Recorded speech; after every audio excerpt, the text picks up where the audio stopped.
Hi everyone, and welcome to the first episode ever on this channel where we are showing our faces here at the Influencer Law Clinic. I'm Carolina Guanta, I'm a researcher at Maastricht University, and with me today are... Hi, my name is Adrien Dubois. I'm a third-year student of the European Law School of the Maastricht University. Hi, I'm Miruna. I'm also a European law student. And basically these two here, together with some of their colleagues, who you will see in other episodes, and I guess that we could also maybe show the website of our wonderful program, Influencer Law Clinic, that you can see also in the description box. So together with these two really special students and some others as well, we created a program called the Influencer Law Clinic.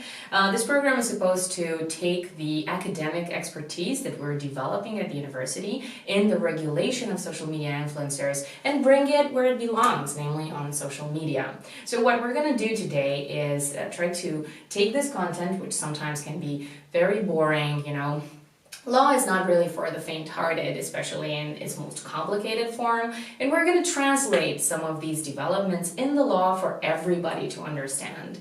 So we're going to do this in 3 different topics for every single episode in this category. And do you want to introduce the first topic? Yeah, so today we are going to talk about a French bill that recently passed on the National Parliament, which concerns the children influencers. So here, what is the main objective of this bill? Firstly, to protect the children from such practices. So for instance, it can be about the privacy, it can be also about health, and also about the schedules, because we have some influencers that we cannot differentiate between the work and their hobby. For instance, there is plenty of child who are doing toy reviews. So is it into hobby or is it into work? So those are the kind of issues that the French bill tries to answer. And so it's linked to a directive that is going to pass next year, which is called the Audiovisual Media Services Directive. And the directive has passed, so we're going to need to implement it this year, but so yes, that's exactly. so fine. So it's going to be in force next year, but it passed. It's passed. It's already passed. It's passed, and it's also going to be it's going to have to be transposed by member states this year. So maybe Miruna, do you want to build a little bit on what a directive is for those who are listening to us and who don't know what a directive is? What a directive is? Yes. What's a directive? It's a legal instrument. It's a secondary law that the European Union executes. No. Mm-hmm. Sure. Yeah. However, the national governments have to transpose it into national law. Right, so then we need a law in every single member state that is going to give a national voice to these European rules. So this is what Adrien was talking about. So let's build on that. So exactly. So this bill will consist of some obligations to parents of the child who are making content online. One of them that is very interesting is the fact that the money that is raised through this content will have to go on a dépôt that is called in French the caisse et dépôt des consignations. So it means that the child will not be able to touch on most of the money raised through the content before he's an adult, so 18 in France. There is also another article which says that the parents have to inform some specific administrative persons on the French administration level, so that the child is recognized as an influencer. Then there is also Article 3, so this is about the compulsory declaration that I was mentioning before. There is also an article concerning the participation of the host services. So for instance, when we say this word, it includes YouTube, Instagram, Facebook, all of the social media. They can also participate in monitoring with the Conseil supérieur de l'audiovisuel. So this administrative agency will help to work on advancing the law so that in concrete level it can be more developed and more explicit to children. So for instance, how can we adapt the law on a specific case? Then there is also the Article 5 that is linked to the GDPR, which is the right to be forgotten, especially for children. And finally, Article 6, that is very interesting. It concerns the fact that any non-compliance with the rules will have a financial penalty of up to 75,000 euros. So there is a concrete financial penalty for not answering to these obligations. That's a lot of money. So let's take a step back and let's try to discuss this law a little bit. So why would we need such a law? What do you think? What do you think about that? So why would the French lawmaker come up with this idea? So right now this is a bill, it's not a law yet in force, but why would we need such a law? What do you think? First of all, because the online medium is not really regulated at the moment, and especially nowadays there are a lot of young people, especially children that are under 18, that do a lot of vlogs and without knowing maybe they advertise stuff, and there are a lot of threats to these children that maybe they're not aware of. So they want to protect them. And it's interesting because we can see through these past months a trend. So for first protect the children, we can also mention COPA, which is a regulation that also secures the protection of this of children on social media.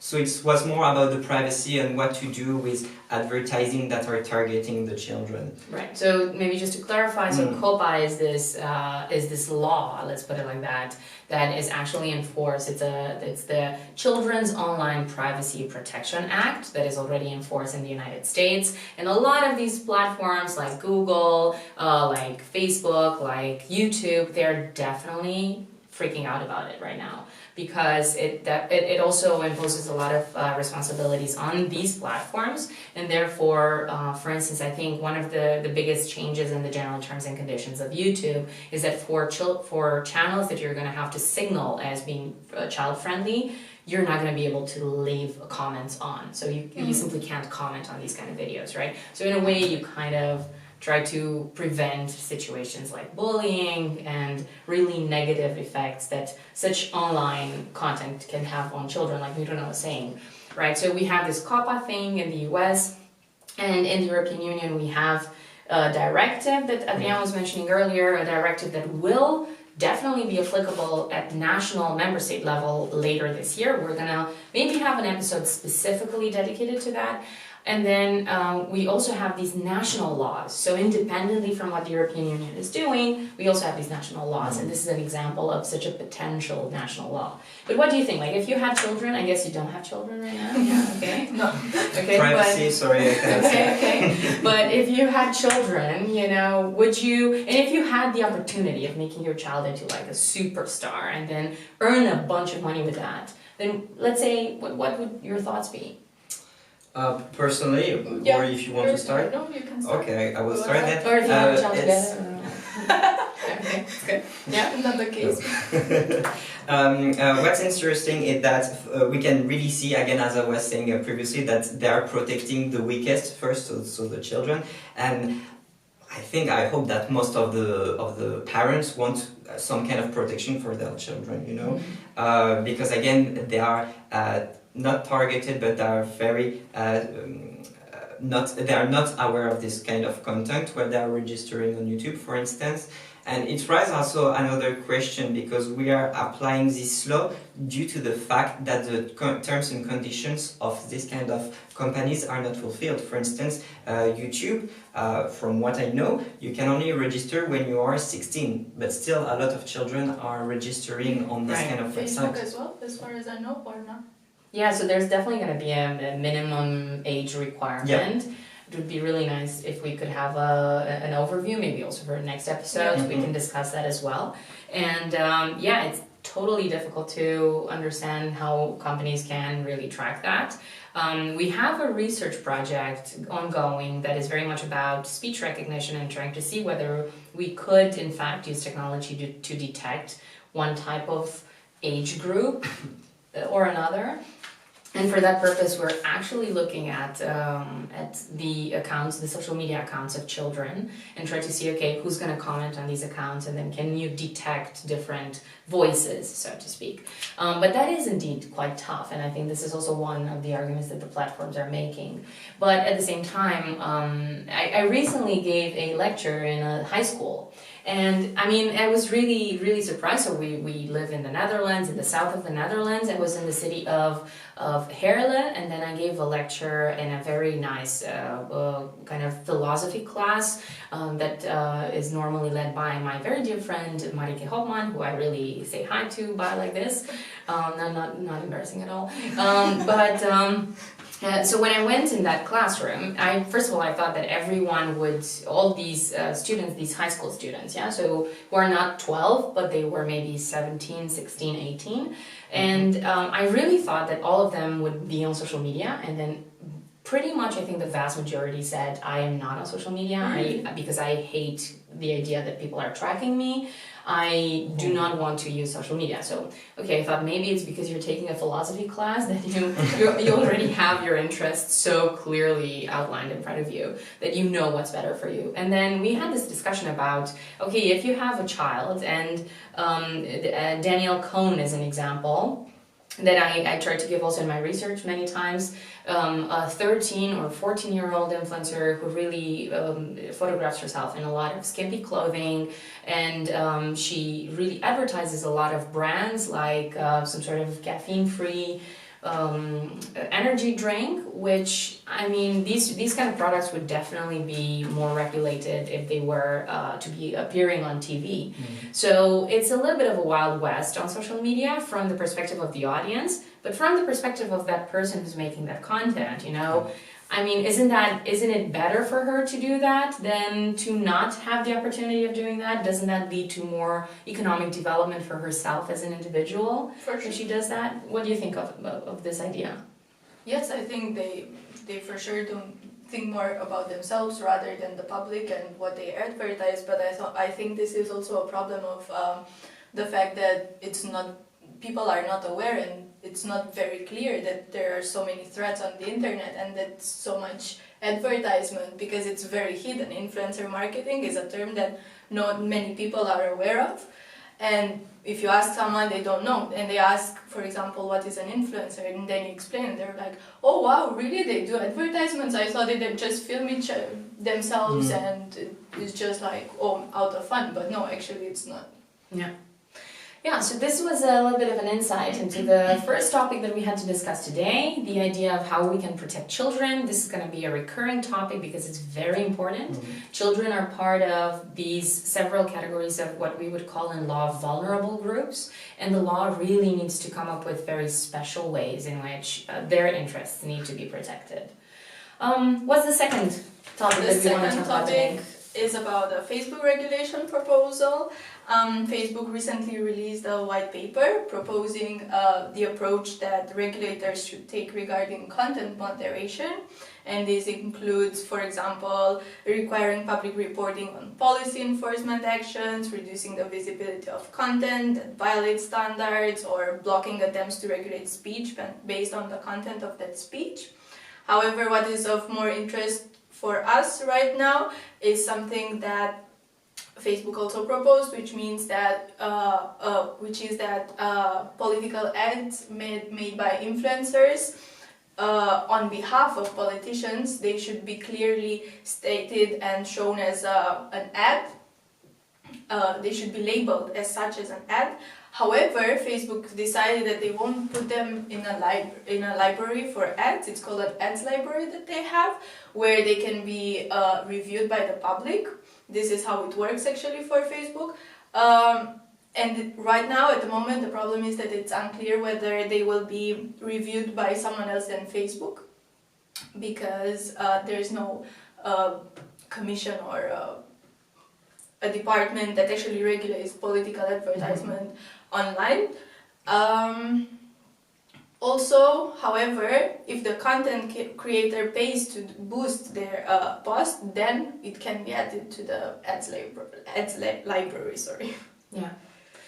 Right, so a lot to unpack in there. Overarchingly, we are speaking right now about the idea of having influencers get engaged in political advertising. So there's a lot to be said about influencers and advertising. Sometimes when I think about influencers, I get this vibe of, there's an episode in South Park, but I forgot what season it was in, and there was this narrative of someone, like one of the characters, becoming a human ad.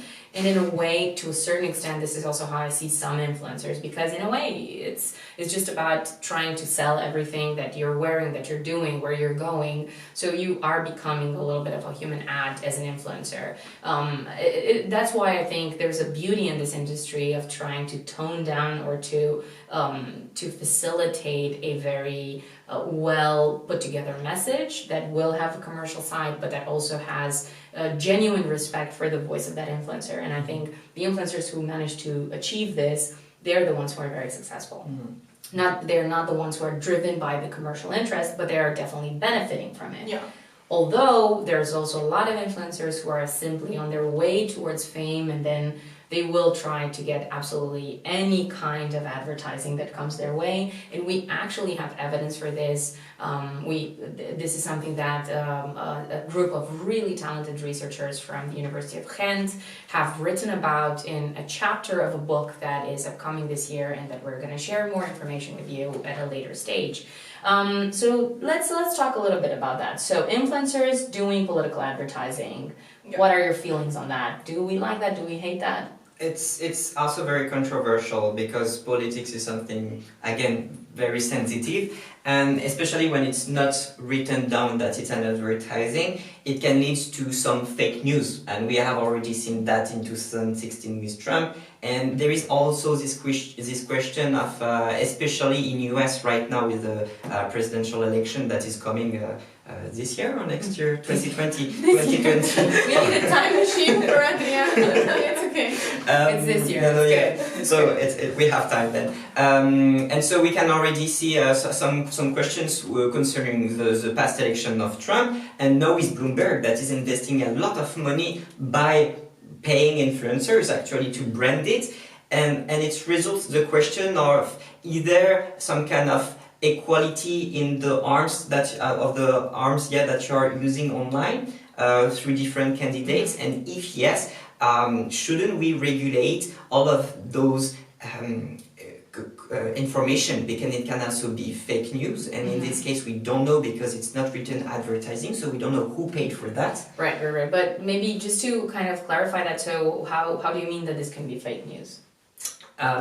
It's not necessarily fake news, but it can be turned in a certain way that it could lead the reader to a certain confusion, Right. especially when it's not disclosed. Exactly, especially when we know that in advertising online is always targeted to a specific person. Okay, it's not broad, so Right. it can specifically target the people that did not choose any candidate, or that have a specific mindset, and to amplify this mindset through advertising. Right. So I think what is important to realize there with fake news and the political ads, because I think there's a very interesting point to what you're making, to what you're saying just now. So if maybe, let's say, the campaign of a specific candidate, or the people who are organizing the campaign of a specific candidate are going to feed the message to the influencer, and then that message could be imbued with fake news, or it could be imbued with things that are completely misleading, apart from the actual disclosure of, hey, this is an ad, but the message in itself could be misleading, and to that extent, indeed, we could get into a lot of trouble. I think it's important to realize that political advertising right now through influencer marketing is on the rise, especially because platforms like Facebook are saying, no, we're not going to do political advertising anymore, which is a missed opportunity, if you ask me.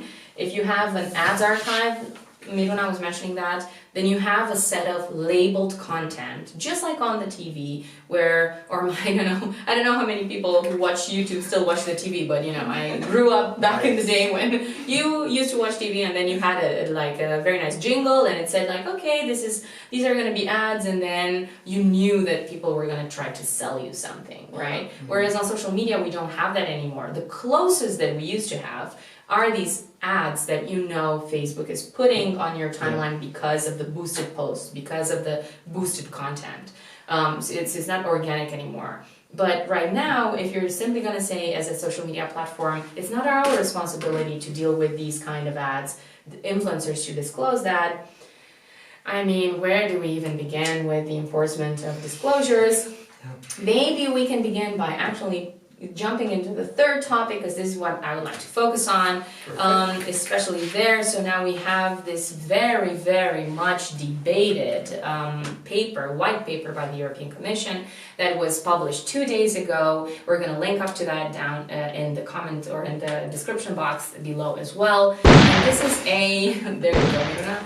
And this is one of the 3 documents that the European Commission has launched recently, has made public, by which it's trying to make its own stance on the development of artificial intelligence known to the world. And if you think about it, this vision, this strategy of how to deal with artificial intelligence and how to deal with the data economy comes from a place of trying to establish the European Union as a worthy competitor in the face of other companies that come from countries like the United States or China, so that Europe can also develop a center of expertise when it comes to a lot of emerging technologies. And one of the things, there's so much to unpack in this white paper, and there's also so much to unpack in one of the other documents, which I think is, and not just myself, but also a lot of other people who have been researching internet governance or privacy really have said that the white paper is not really the most interesting document that was released this week, but actually this European data strategy is the most important document that everybody should be reading who's interested in politics and European Union strategies with respect to emerging technologies. But if we just focus on the white paper for a second, there's this one point that I want to discuss with you.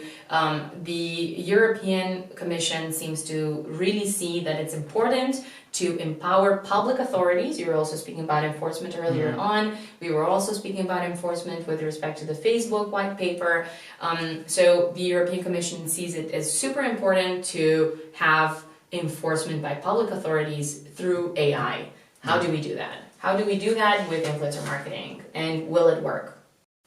So from the perspective of the consumer, you should definitely report stuff that you consider that are not allowed or should not be public on a website. Me personally, to be honest, I never did it, but I didn't find anything that would be so disturbing to me to actually do it. But I've seen, for example, from the influencers that I follow, there are some who are always like environmentally friendly and pet friendly, so they report a lot of what I've seen lately is, for example, there are some pages on Instagram where there's this woman or a guy that goes hunting, and then they post on Instagram the dead corpse of the corpse of the animal that they just hunted. So yeah, those, as far as I know, after lobbying for taking down the post, they took the post down. But it doesn't work all the time. Right. So this is normally the typical way of enforcing different content moderation rules. And the problem with that is scale, right? So of course that consumers, and if you start crowdsourcing all of these reports, it could work, but not everybody's gonna be on social media to report things. So we don't have this policing embedded in our attitudes and in how we use social media. So that's why in the white paper, what the Commission is saying is, can we use this for consumer authorities? Can we use this type of automized tools or automated tools, such as maybe, I don't know, tools that are going to manage to find that some posts were not disclosed as being advertising. And I think on the one hand that that's a very good idea, and I really welcome that. So as I was mentioning earlier, we're working on prototyping some of these technologies And we're going to talk about that also in separate episodes. But at the same time, what I'm also noticing is that consumer protection agencies need to get a little bit more in-house literacy, in-house expertise on artificial intelligence, or maybe not even artificial intelligence, but just some internet infrastructure knowledge, so that they can deploy these kind of tools and these kind of solutions. So it's a great idea. I'm waiting to see how it's going to work in practice, because it really takes a village to make these things work. And we really need to get them to work, so that we have multiple stakeholders in society kind of keeping an eye on what's happening on social media. Right now it's only the companies, the platforms that are doing that with all the might of their big data, but we should also, as citizens and also as representatives of citizens, or agencies that represent citizen interests, we should also be able to do that. That was pretty much, I think, it for today, and thank you so much for watching us for the first episode, and we're going to see you later with more news and more controversial topics here at the Influencer Law Clinic. Bye. Bye! Don't forget to like, share and subscribe.